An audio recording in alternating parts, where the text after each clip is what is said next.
So, what's my bottom line?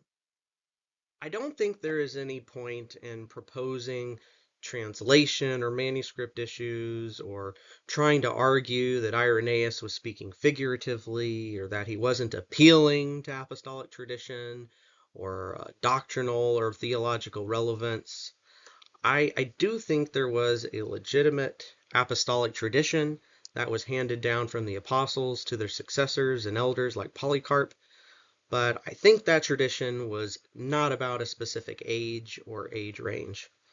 The notion of a specific age or age range seems to be Irenaeus' own personal interpretation of the Gospel of John and his own mistaken extrapolation of a tradition that most likely had to do with Jesus' status as a master or teacher, and thus that he had reached the age of a master or teacher in some true sense.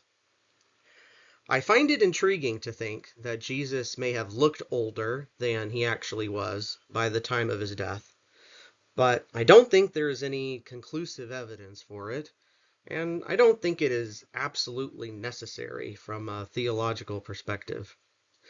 Jesus did not have to become a woman to save and sanctify women, and thus he didn't have to become an old man to save and sanctify the elderly. Ultimately, I think there are plenty of good ways to save Irenaeus and his credibility and reliability, but ultimately it's not about saving one man. It's not saving one early church father that really matters, as much as I like him.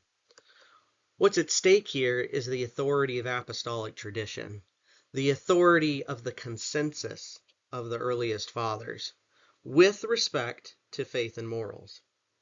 Yes, there are various historical facts about Jesus that are not just reasonable, but articles of faith that we must believe, that are found in the creeds, in Scripture, and in the consensus of the early fathers, which I consider to be the primary source of apostolic tradition.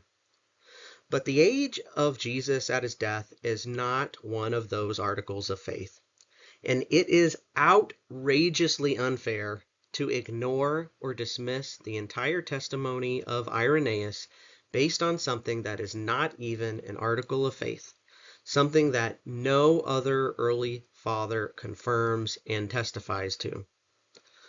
While I've taken the objection very seriously, I do believe this objection is ultimately a red herring, an excuse not to grapple with Irenaeus' testimony to the Catholic faith as confirmed by other early fathers immediately before and after him.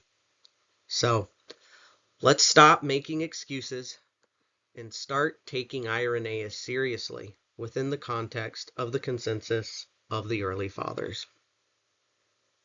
So, what did you think of this video?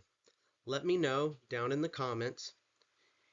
Even if you disagree, if you found some value in it, please consider liking, sharing, and subscribing. Thanks, and God bless.